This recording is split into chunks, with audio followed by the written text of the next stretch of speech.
Good afternoon. Today, the people of Israel are under attack, orchestrated by a terrorist organization, Hamas.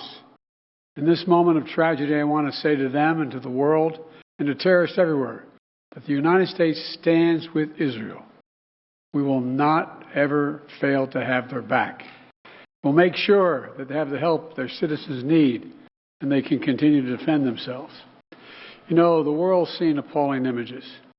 Thousands of rockets in the space of hours raining down on Israeli cities.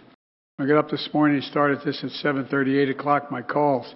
Hamas terrorists crossing in Israel, killing not only Israeli soldiers, but Israeli civilians.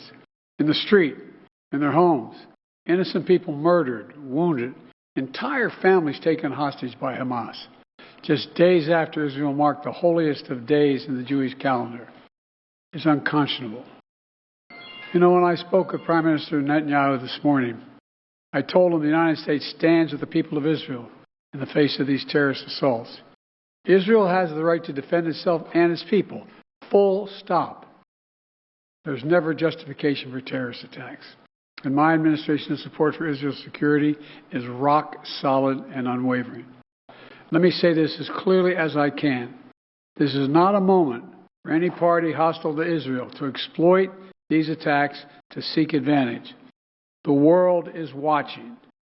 I've also been in contact with the King of Jordan, spoken with members of Congress, directed my national security team to engage with their Israeli counterparts, military to military, intelligence to intelligence, diplomat to diplomat, to make sure Israel has what it needs.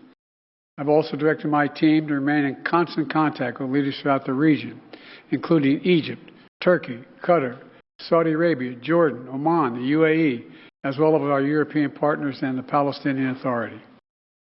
It's also a terrible tragedy on a human level. It's hurting innocent people. Seeing the lives that have been broken by this, the families torn apart, it's heartbreaking. And Jill and I are praying for those families who've been impacted by this violence. We grieve with those who've lost their loved ones, lost a piece of their soul. We have hope for swift recovery for many who have been wounded.